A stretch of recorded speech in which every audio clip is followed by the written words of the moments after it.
Think about the people you spend the most time with. Now ask yourself something strange. How many of your opinions are actually yours?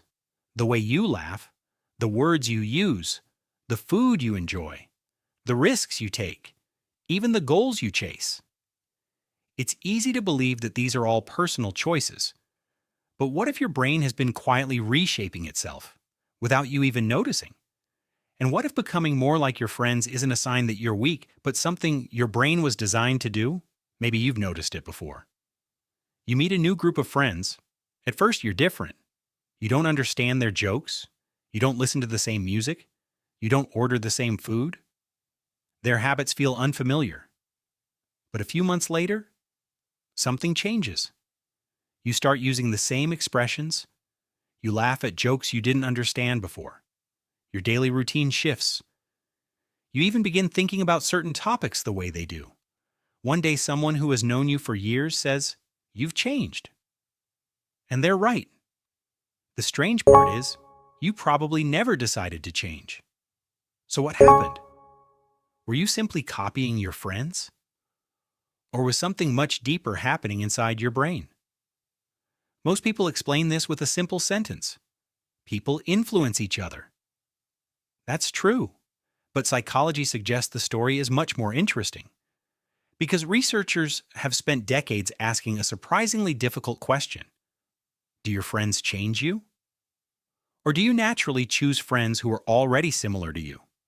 At first, those ideas sound almost identical, but they're completely different. Imagine two people who both love reading. Did they become readers because they were friends? Or did they become friends because they both loved reading? That question has challenged psychologists, sociologists, and neuroscientists for years. And the answer reveals something fascinating about how human relationships shape the mind. To understand what's happening, imagine your brain as a living map. Every conversation, every shared experience, every laugh, every disagreement leaves tiny marks on that map. Your brain is constantly learning, not only from your own experiences, but from the people around you. Humans are one of the most social species on Earth. For most of our evolutionary history, survival depended on living in groups, finding food, avoiding danger, raising children, sharing knowledge. Being accepted by your group wasn't just emotionally rewarding. It often meant the difference between survival and isolation. Because of this, our brains evolved to pay extraordinary attention to other people. Not because we're weak, but because other people have always been one of our most valuable sources of information. Imagine arriving in a place you've never seen before. You don't know which path is safe. You don't know what food is dangerous. You don't know who can be trusted. Now imagine someone who has lived there for years, quietly showing you what works. Without realizing it, your brain begins treating their behavior as useful information. In psychology, this is known as social learning. Instead of learning only through trial and error, humans also learned by observing others. This ability allows knowledge to spread much faster than if everyone had to discover everything alone. Children learn language this way. Athletes improve by watching skilled players. New employees learn workplace culture by observing coworkers before anyone explains the rules. And adults continue doing the same thing throughout life, even when we believe we're acting independently. But here's something many people don't realize. Learning from others isn't just about copying visible behaviors. It's also about learning invisible expectations. What counts as success? What feels normal? What deserves praise? What should be feared? Over time, your social environment quietly teaches your brain what is typical. And once something feels typical, it often begins feeling right. Not because it's objectively correct, but because your brain naturally uses the people around you to understand reality. This is one reason two people can grow up in completely different social circles and develop very different beliefs, while each sincerely feels that their own worldview is simply common sense. And that's where the story becomes even more interesting. Because observing other people is only one part of the puzzle. The real surprise is that your brain doesn't just watch your friends. In many ways, it begins to predict them. Think about your closest friend for a moment. If someone asked you how they would react to a funny joke, an unexpected compliment, or a stressful situation, you could probably make a pretty good guess. That isn't luck. Your brain has spent hundreds, perhaps thousands of hours building an internal model of that person. Neuroscientists believe our brains are constantly making predictions about the world. We don't simply react to events, we anticipate them. And the people we interact with most often become part of those predictions. The more time you spend with someone, the more accurately your brain begins to simulate their thoughts, emotions, and behavior. This helps conversations flow naturally.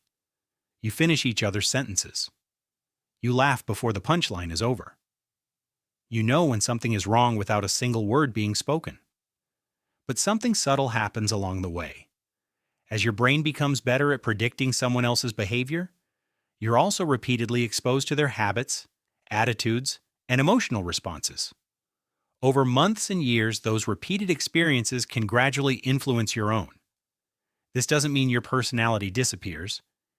It means your brain is constantly updating itself based on the social world around it. Now, you've probably heard people say, mirror neurons make you copy other people. The truth is more complicated. Mirror neurons were first discovered in monkeys, and they respond both when performing an action and when observing that action. They have inspired important research into learning and social behavior. However, many scientists caution against using mirror neurons as a complete explanation for empathy, imitation, or human relationships. In other words, your brain certainly learns from observing others, but friendship cannot be explained by one group of brain cells alone. Human behavior emerges from many interacting systems: attention, memory, emotion, motivation, reward, and social experience all working together. And perhaps the most fascinating discovery doesn't come from neuroscience alone. It comes from studying entire social networks.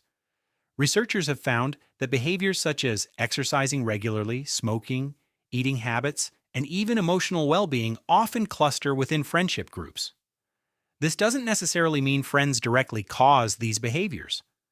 Sometimes people with similar lifestyles naturally become friends. Other times, influence appears to spread through social connections over time. In reality, both processes are happening at once. You choose people who resemble you, and then together you slowly become even more alike. Here's the part that surprises most people. You probably think your biggest influences are the people who constantly give you advice. But research suggests something different. The strongest influence often comes from what people around you do consistently, not what they tell you to do.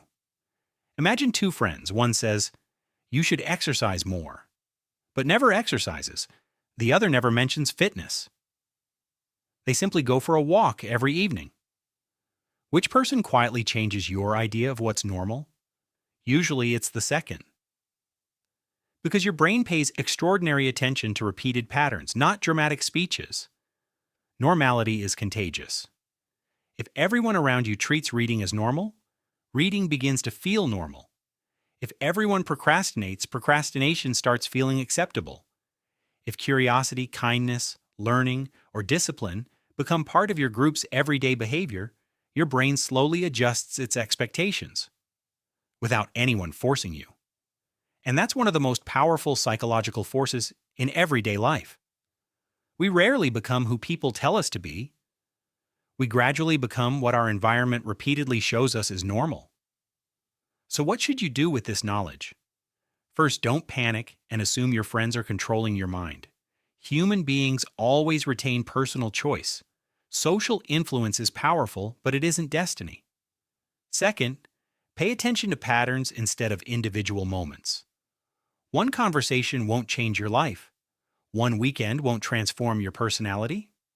But hundreds of small interactions over months and years can slowly shape your habits, expectations, and identity. Third, ask yourself a simple question. Who makes the behaviors I want feel normal? If you want to read more, spend time with people who naturally read.